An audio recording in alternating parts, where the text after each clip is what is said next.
పట్నంలో దహించు అగ్ని ప్రత్యేక స్వస్థత విడుదల కూడిక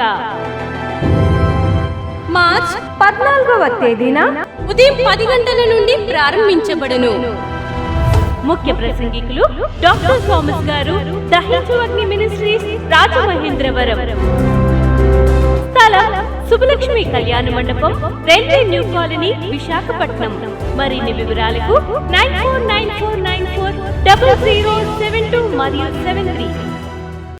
విజయవాడలో దహించు అగ్ని సేవకుల కూడిక మార్చ్ 17వ తేదీన ఉదయం 10 గంటల నుండి ప్రారంభించబడును.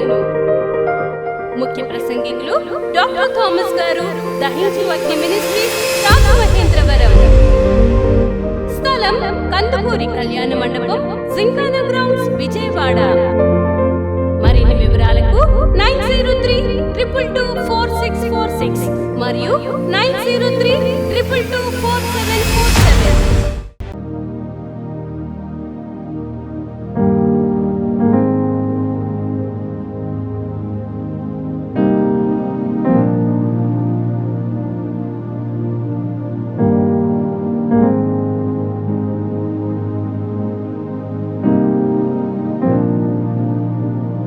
బైబిల్లో మొదటిగా దేవుని గురించి ఎక్కువ రాయబడి ఉంది. రెండవదిగా ఎక్కువ శాతం ఎవరు ప్రస్తావన బైబిల్లో కనపడుతుందంటే దావీదు ఒక ప్రస్తావన ఎక్కువ కనపడుతుంది. మూడవదిగా ఎవరు గురించిన ప్రస్తావన మనకు బైబిల్లో కనపడుతుందంటే మోసెస్ గురించిన ప్రస్తావన మనకు బైబిల్లో ఎక్కువ శాతం రాయబడి ఉంది. పరిశుద్ధ గ్రంథంలో ఎంతో మంది గొప్ప గొప్ప వారు, దానియేలు లాంటి వాళ్ళు సింహాన్ని ఛాలెంజ్ చేసిన వాళ్ళు, ఎజెకియల్ లాంటి గొప్ప ప్రవక్తలు, ఎలీషా లాంటి అసాధారణమైన అద్భుతమైన కార్యాలు చేసేవాళ్ళు ఉండగా, ఆ మత్తయి సువార్త 17వ అధ్యాయం 1-10 యేసుప్రభు వారు రూపాంతరం పొందినప్పుడు వీళ్ళు ఎవరిని తీసుకుని రాకుండా అక్కడ మోసేను దేవుడు తీసుకుని వచ్చాడు. గట్టిగా చెప్పండి. మోసేను ఏలియాను అక్కడ తీసుకుని వచ్చాడు. మత్తయి సువార్త 17:4 రాయబడి ఉంది. దేవుని నామానికి స్తోత్రం చెప్పండి. అంతేకాదు ఎవ్వరి గురించి ఇంత పెద్ద సాక్ష్యం చెప్పలేదు. స్త్రీలు కన్నవారు కంటే, యోగాని కంటే గొప్ప వాళ్ళు ఎవరు లేరు చెప్పాడు. అదంతా ఓకే. కానీ నా ఇంటి అంతటిలోనూ నమ్మకమైన సేవకుడు మోసే లాంటి వాళ్ళు ఎవ్వరు లేరని యేసుప్రభువే సాక్ష్యం ఇచ్చాడు. బైబిల్ మోసెస్ గురించి, బైబిల్ ఇది దేవుడిచ్చిన సాక్ష్యం. మోసెస్ గురించి బైబిల్ ఇచ్చే సాక్ష్యం ఏంటో ఒకసారి చూడండి.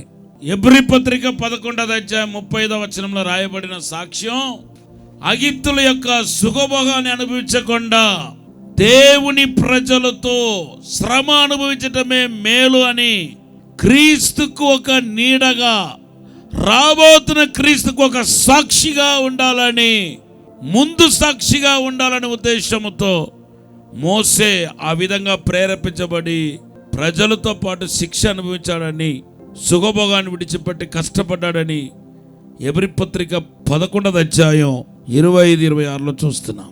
అయితే ఎబ్రీ పత్రిక 3వ అధ్యాయం 5వ వచనంలో దేవుడు మోసే గురించి ఇచ్చిన సాక్ష్యం ఏంటంటే, నా గృహమంతటిలోనూ నమ్మకమైన వాడు నా సేవకుడైన మోసే. కొట్టండి గట్టిగా చెప్పలేదనో పరిచయం. హల్లెలూయా.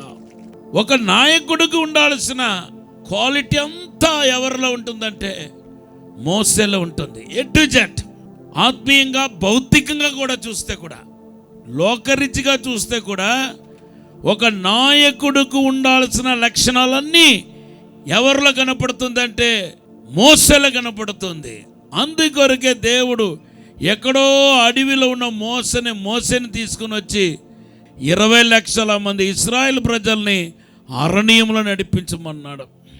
ఎంత కష్టమో 20 లక్షల మందిని.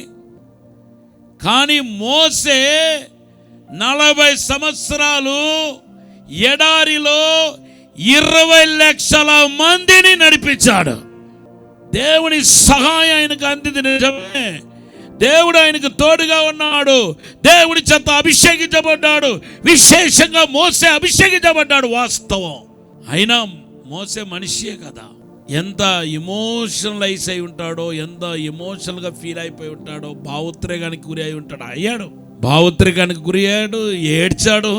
ప్రభా, ఈ ప్రజలతో నేను ఏమి చేయలేను ప్రభా, వీళ్ళందరూ కలహాలు పెట్టేస్తున్నారు, గొడవలు పెట్టేస్తున్నారు, నా వల్ల కాదు ప్రభా, నా ప్రాణం తీసేసుకోండి ప్రభా అని కూడా ప్రార్థన చేశాడు. ఎన్నోసార్లు రోధించాడు, కన్నీటి ప్రార్థన చేశాడు. నా మాట వినరా అని వాళ్ళ దగ్గర ఒక చేతగాని వాళ్ళగా నిలబడిపోయాడు. ఇటువంటి కార్యాలు ఎన్నో చేశాడు. ఎంతో బాధపడ్డాడు మోసే. అయితే తన వ్యక్తిగత విషయానికి వచ్చేసరికి ఒక పొరపాటు జరిగింది. ఆ పొరపాటు గురించి ఈరోజు దేవుడు మాట్లాడాడు.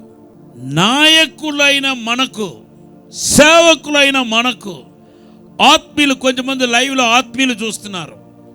కాస్త కోస్తో ఇతరుల కంటే మీరు ఆత్మీయంగా ఎదుగుతున్నారు, వెరీ గుడ్. కానీ ఒకటి మర్చిపోవద్దు, 1 కొరింథీ పత్రిక 9వ అధ్యాయం 27వ వచనం, నీ ఎంతటి సేవకుడైనప్పటికీ, ఎంతటి గొప్పవాడైనప్పటికీ, పౌలు కంటే నువ్వు అంత గొప్పవాడు ఏం కాదు. నీకు సంఘాలు ఉండవచ్చు, సేవ చేయవచ్చు, అద్భుతాలు చేయవచ్చు, still you are not greater than Paul. పౌలు కంటే నువ్వు గొప్పవాడు కాదు. ఈ పౌలు అంటున్నాడు, అందరికి ప్రకటించే నేను భ్రష్టుడైపోతానేమో అని నా శరీరాన్ని నేను నలగొట్టుకుంటున్నాను. ఇంకొక చోట్ల అంటున్నాడు, నాకు భయమేస్తుంది, భయముతో సేవించాల్సి వస్తుంది. హల్లెలూయా. నేను భయముతో నేను ఏం చేస్తున్నానంటే దేవుణ్ణి సేవిస్తున్నాను అంటున్నాడు బైబిల్లో. దేవుని నామానికి స్తోత్రం చెప్పండి. హల్లెలూయా. భయముతో 1 కొరింథీ పత్రిక 15:10, అయినను నేను ఏమై ఉన్నాను అది దేవుని కృప వలనే అయ్యున్నాను. మరియు నాకు అనుగ్రహింపబడిన ఆయన కృప నిష్ఫలము కాలేదు గాని వారందరికంటే నేనెక్కువగా ప్రయాసపడితిని. ప్రయాసపడినది నేను కాను, నాకు తోడై ఉన్న దేవుని కృపయే. నేనేమైనా వారేమైనా అలాగుననే మేము ప్రకటించుచున్నాము, అలాగుననే మీరును విశ్వసించితిరి. దేవనామానికి స్తోత్రం చెప్పండి. దేవుని కృప కలిగిన వ్యక్తికి, ప్రార్థన బలం ఉన్న వ్యక్తికి, ఆత్మీయతలో లోతుకు వేరుపైన వ్యక్తికి ఒక భయం వెంటాడుతూ వచ్చింది. ఆ భయం ఏంటి చెప్పండి? దేవుని కృప నన్ను బలపరుస్తుంది అంటున్నాడు. దేవుని స్వరం వింటున్నాడు. పౌల్లాగా 3వ ఆకాశానికి వెళ్ళిన వాళ్ళు ఎవరు లేరు. 3వ ఆకాశం దాకా ఆయన ఆత్మ కొనుగోబడింది. ఆయన బెల్ట్ పట్టుకుంటే స్వస్థత, ఆయన రుమాలు పట్టుకుంటే స్వస్థత. పౌలు రాసిన పత్రిక ఏ ఒక్క అపోస్తలుడు రాయలేదు, పేదరు కూడా రాయలేదు. దగ్గర 13 పత్రికలు రాశాడు పరిశుద్ధ పౌలు. థియాలజియన్స్, అటు యూదులకు కావాల్సిన సువార్తను, ఇటు అన్యులను రక్షించబడిన మనలాంటి వాళ్ళకు కావాల్సిన సువార్తను, వర్తమానాన్ని, సందేశాలని పరిశుద్ధాత్మ దేవుడు పౌలు ద్వారానే రాసి పెట్టాడు. ఈవెన్ అలాంటి సేవకులు కూడా తిమోతికి రాసిన పత్రిక, 1 పత్రిక, 2వ పత్రిక, తీతుకు రాసిన పత్రిక, ఇదంతా ఎవరికి అనుకుంటున్నారు? సేవకులకు రాస్తున్నాడు. ఎవరిని విడిచిపెట్టలేదు పరిశుద్ధాత్మ దేవుడు. పరిశుద్ధ పౌలుని ఒక సాధనముగా పెట్టుకొని అందరికి కావాల్సిన వర్తమానాన్ని రాశాడు పరిశుద్ధాత్మ. అంతగా నమ్మాడు పరిశుద్ధాత్మ దేవుడు పౌల్ని. కానీ ఆ పౌలు అంటున్నాడు, నాకు ఒక భయం ఉంది నాలో. ఆ భయం ఏంటంటే అందరికి ప్రకటించే నేను భ్రష్టుడైపోతానేమో అని భయం. పరిశుద్ధ పౌలుకి ఆ భయం ఉంటే, ఆఫ్టర్ ఆల్ నువ్వు నేను ఏ పాటి వారమో? పరిశుద్ధ పౌలు ఎదుట నేను ఏ పాటి వాడను, మీరు ఏ పాటి వారము? ఈ లోకంలో మనం చాలా జాగ్రత్తగా అడుగు వేయాలి. మోసెస్ అన్ని విషయాల్లో జాగ్రత్త పడ్డాడు. పెళ్లి విషయంలో కొంచెం పొరపాటు పడ్డాడు. తన భార్యను ఎన్నుకున్న విషయంలో పొరపాటు పడ్డాడు. అది చినిగి పెద్ద వానమైనట్టుగా దేవుడే మోసెని ఏం చేయటానికి చూస్తాడంట? చంపటానికి చూస్తాడంట. ఒక్కనొకప్పుడు బైబిల్ రాయబడి ఉంది, దేవుడే స్వయంగా మోసెను చంపాలని చూస్తాడంట. అది దాని వెనకాల మోసెస్ ఎన్నుకున్న తన తోడు హస్తం కూడా ఉంది. నేను ఇప్పుడు అది చెప్పటానికి నాకు టైం లేదు. ఒక యూదుడుగా ఉంటూ మిద్యాని దేశంలో ఉన్న ఒక స్త్రీని అన్యురాలను ఎన్నుకోవటం ఒక రాంగ్ సెలక్షనే. కానీ దేవుని మహాకృపను బట్టి అది ఏమైందంటే సర్దుకుంది. ఇంకొక తప్పు అనలేను కానీ దాన్ని ఏమన్నారు, పొరపాటు. తప్పు వేరు, పొరపాటు వేరు. పొరపాటు ఏంటో చెప్పనా, ఇక్కడ స్టెప్స్ ఉంటే ఇక్కడ స్టెప్ ఉందేమో అనుకొని కాలు పెట్టి పడిపోవటం పొరపాటు. ఇది పొరపాటు. స్టెప్ ఏమో ఇక్కడ ఉంది, ఇది నైట్ అనుకుందాం. నైట్లో నేనేం చేస్తానంటే చీకటిగా ఉంది, నేను ఇక్కడ స్టెప్ ఉందేమో అనుకొని ఏం చేశాను, కాలు పెట్టేశాను. దీన్ని ఏమంటారు, పొరపాటు అంటారు. కానీ ఈ పొరపాటు చాలా పెద్ద శిక్షను తీసుకుని వచ్చింది. ఆ శిక్ష మోసే సచ్చేదాకా ఆ వేదన, ఆ శిక్ష సర్దుకోలేదు. తర్వాత సర్దుకుంది. నేను తర్వాత చెప్తాను దాని సంగతి ఏంటి. ఆ పొరపాటు ఏంటి? తన వ్యక్తిగత పొరపాటు, అది తన ఆత్మకు సంబంధించిన పొరపాటు. ఫరోను దడదలాడించాడు, ఐగుప్తు దేశంలో ఉన్న విగ్రహాలన్నింటినీ దడదలాడించాడు, మాంత్రికులను దడదలాడించాడు, ప్రజల నిమిత్తము 40 రోజులు ఉపవాసం ఉన్నాడు, దేవుని స్వరం విన్నాడు, 10 ఆజ్ఞలు పట్టుకుని వచ్చాడు. ఇవన్నీ ప్రజల విషయంలో చాలా ఓకే. కానీ తన వ్యక్తిగత విషయంలో, పర్సనల్ విషయంలో మోసే పొరపాటు చేశాడు. ఆ పొరపాటు మనము లైట్గానే తీసుకోవాలి, తప్పును గట్టిగా తీసుకోవాలి.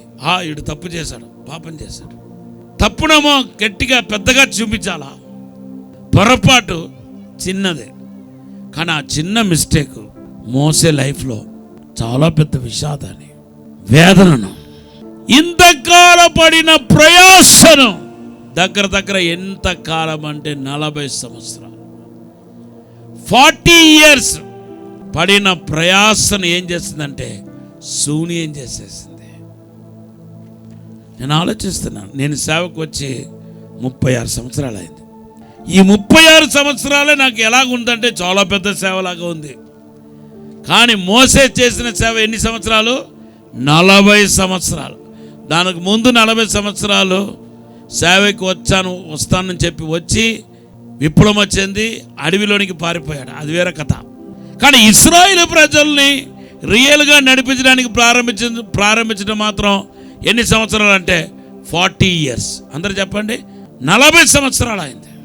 తన సేవను బట్టి, ప్రభా నేను నీ కొరకు కష్టపడుతున్నాను, నాకు వెండి ఇవ్వండి ప్రభా, బంగారం ఇవ్వండి ప్రభా, నన్ను ఆస్తికర్తగా చేయండి ప్రభా, నాకు పెద్ద ఇంత 40 సంవత్సరాలు నేను కష్టపడుతున్నాను కాబట్టి చివరిలైనా నాకు పెద్ద బంగ్లా కట్టివ్వండి ప్రభా, నేను నీకోసం రాజభోగాన్ని విడిచిపెట్టి వచ్చాను కదా, రాజకుమారుడిని అనిపించుకుంటా దాన్ని వదిలేశాను కదా, కాబట్టి నువ్వు నన్ను రాజకుమారుడుగా ఎన్నుకొని నాకు ఒక పెద్ద రాజభవనం కట్టివ్వండి ప్రభా అని అడగలేదు. అందరితో పాటు తను కూడా వాగ్దాన భూమిలో అడుగు పెట్టాలనుకున్నాడు. ఎక్కడ అడుగు పెట్టాలనుకుంటున్నాడు? అదే ఆశ. వాగ్దాన భూమిలో అడుగుపెట్టి దేవుడు వాగ్దానం చేసిన వాటిని నేను నడిపిస్తున్న ప్రజలతో పాటు నేను కూడా అనుభవించాలి, నేను కూడా రుచి చూడాలి. ఆ వాగ్దాన భూమి యొక్క సమృద్ధిని నేను కూడా నా ఆత్మ శరీర ప్రాణములు అనుభవించాలని ఆశతో 40 సంవత్సరాలు ప్రయాణాన్ని కొనసాగించారు. మోసే ఆశ ఏమో వాగ్దానం చేయబడిన దేశంలో అడుగు పెట్టాలనేది మోసే ఆశ. ఈ దీనుడు ఒక ఆశ ఏంటంటే యేసుతో ఉండటం, యేసును చూడటం. నా కళల్లో కూడా అదే అడుగుతాను దేవుని దగ్గర. దేవుని నామానికి స్తోత్రం చెప్పండి, హల్లెలూయా.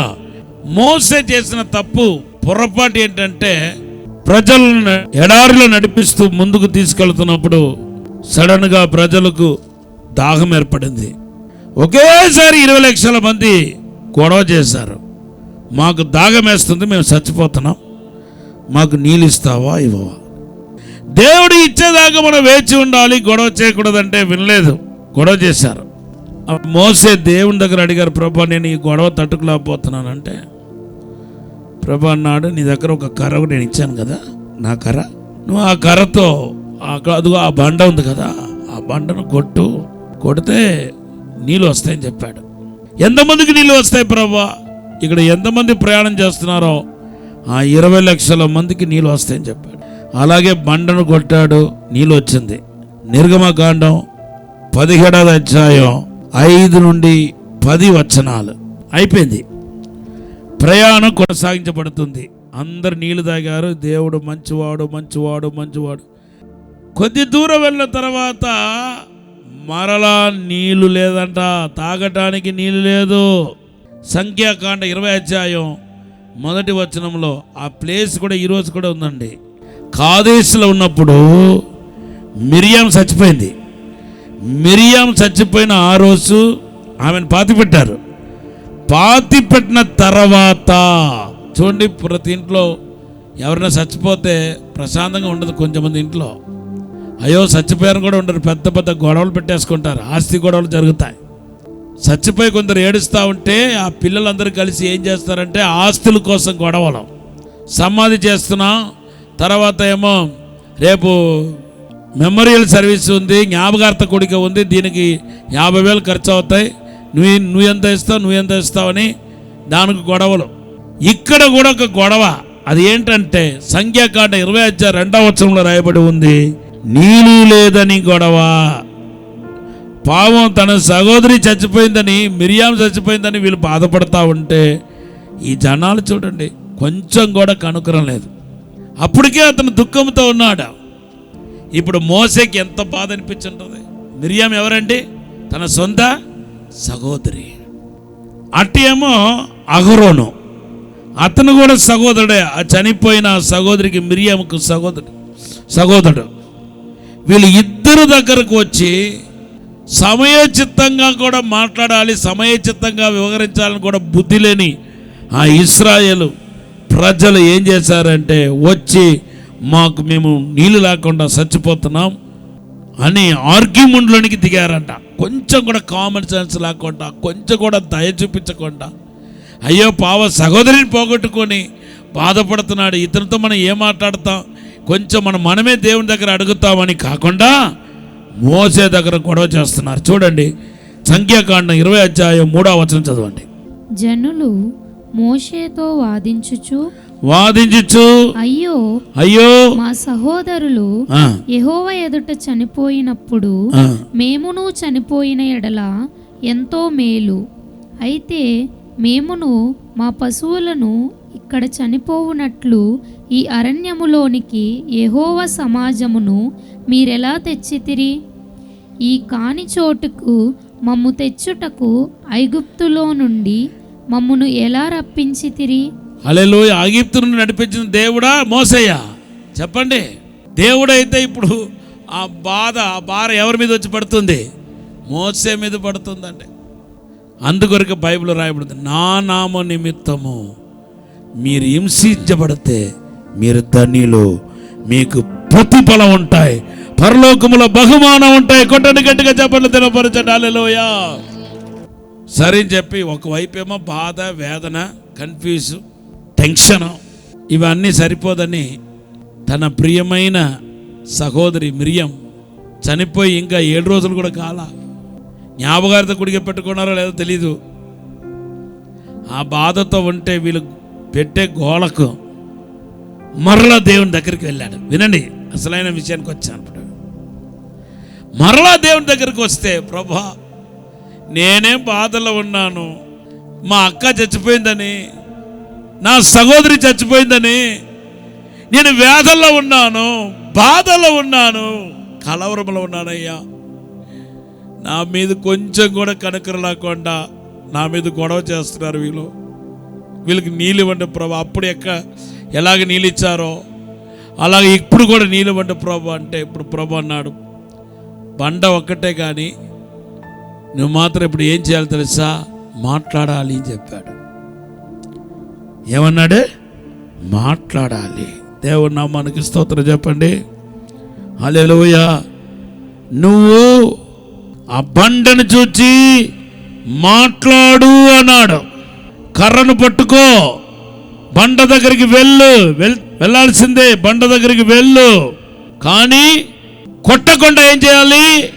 మాట్లాడాలి చెప్పాడు. 20 అధ్యాయం సంఖ్యాకాండం 20 అధ్యాయం 8-9 వచనాల్లో మనం చూస్తున్నాం. దేవుని నామానికి స్తోత్రం.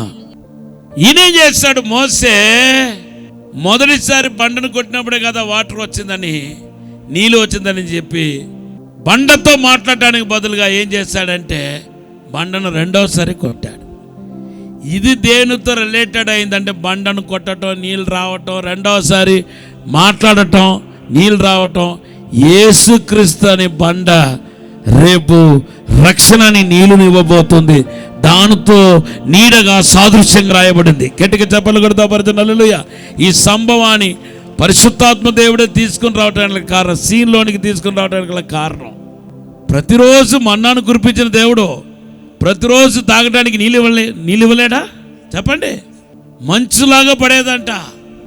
కానీ ఇక్కడ ఈ సీన్ తీసుకుని రావాలి. రేపు యేసు అని బండ మానవాళ రక్షణ కొరకు మొత్తబడబోతున్నాడు. ఆయన మొత్తబడబోతున్నాడు. ఆయన మరణించబోతున్నాడు. ఆ బండ రెండైపోయినట్టుగా, రెండు ముక్కలైపోయినట్టుగా యేసు తన మనిషిగా వచ్చి ఆయన వధించబడబోతున్నాడు అనే విషయాన్ని ఈ లోకానికి ప్రకటించడానికి మోసేను దేవుడు ఆ అనుభవం నుండి నడిపించాడు. రెండోసారి బండతో మాట్లాడటం అంటే ఆ బండ యేసుక్రీస్తు. రక్షణ నాకు ఇవ్వండి ప్రభా అంటే చాలు.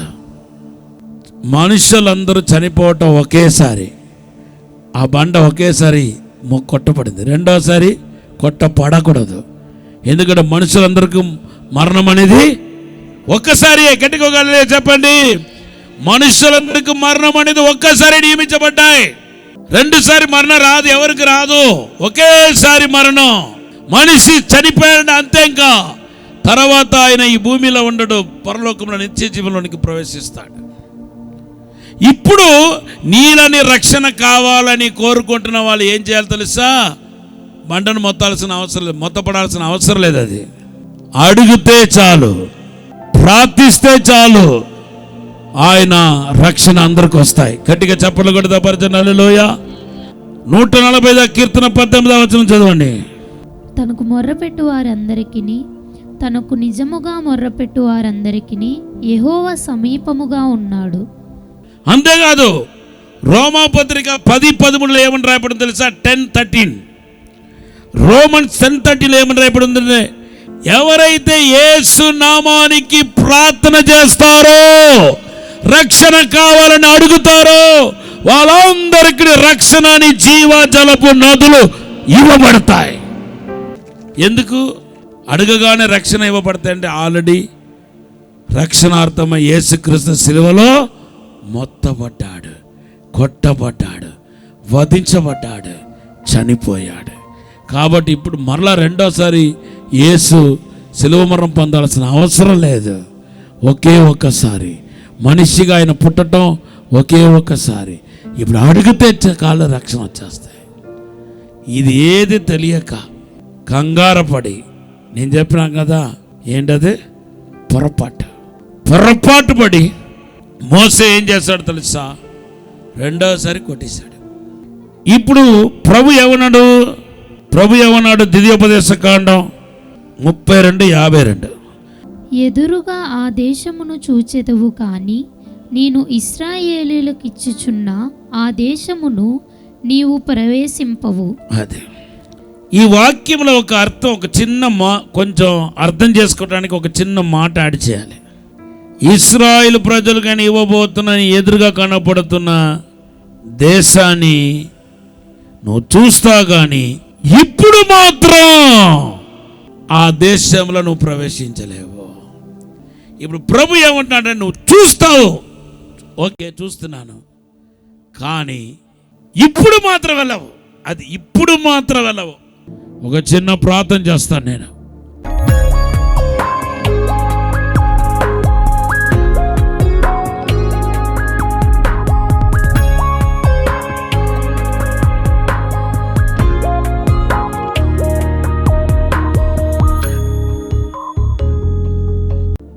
పరిశుద్ధము నమ్మకమైన పరలోక తండ్రి, మా జీవితాల్లో కనబడుతున్న పాపం, తప్పితాలు, పొరపాట్లు క్షమించండి అయ్యా.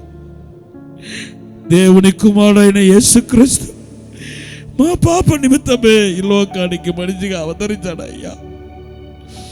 యేసు అనే వ్యక్తి, యేసు అనే నామం ప్రత్యక్షమయ్యేదాకా మోసే ఆత్మ కూడా ఆ వాగ్దాన భూమిలోనికి రాలేకపోయింది. యేసు అని నామం వెల్లడిపరిచిన తర్వాత మోసేని దేవుడు తీసుకుని వచ్చాడు. మోసే చేసిన పొరపాటుకు విముక్తి కలిగింది. ఈరోజు యేసు దేవుని కుమారుడుగా మాత్రం కాదు, ఆయన రక్తం, ఆయన మరణం, ఆయన జీవం, ఆయన పునరుద్ధానం మళ్ళీ జీవింపజేస్తున్నాయి, మళ్ళీ కడుగుతున్నాయి, మళ్ళీ శుద్ధీకరిస్తున్నాయి, మళ్ళీ అభిషేకిస్తున్నాయి. ఈరోజు వాక్యం వింటున్న ప్రతి ఒక్కరిని ఆశీర్వదించిన గాక, అద్భుతం జరిగిన గాక, మేలు జరిగిన గాక, స్వస్థత జరిగిన గాక, అభిషేకం దేవుడు ఇచ్చిన గాక. మీరే దీవించి బలపరచమని యేసు నామములో అడిగి వేడుకుంటున్నాము తండ్రి, ఆమేన్. సికింద్రాబాద్ లో దహించు అగ్ని అద్భుత అసాధారణ కూడిక ప్రతి శనివారం సాయంత్రం 5 గంటల నుండి ప్రారంభించబడును. స్థలం SPG church ground, alpha hotel వెనుక, సికింద్రాబాద్. మరిన్ని వివరాలకు 9494940074. విశాఖపట్నంలో దహించు అగ్ని ప్రత్యేక స్వస్థత విడుదల కూడిక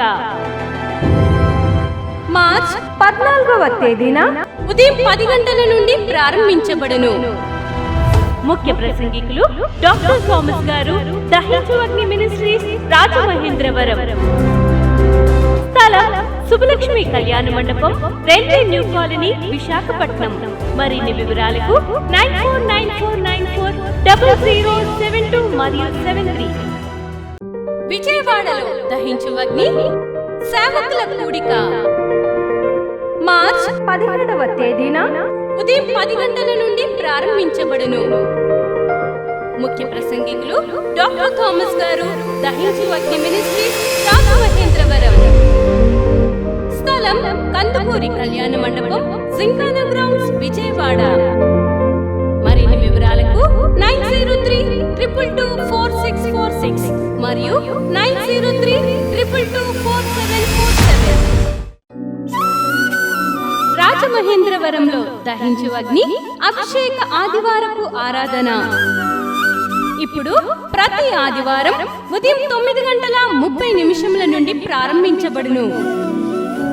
తప్పక పాలు పొందండి, దైవిక ఆశీర్వాదం పొందండి. స్థలం దహించు అగ్ని ఆడిటోరియం, నటరాజ్ థియేటర్, రాజమహేంద్రవరం.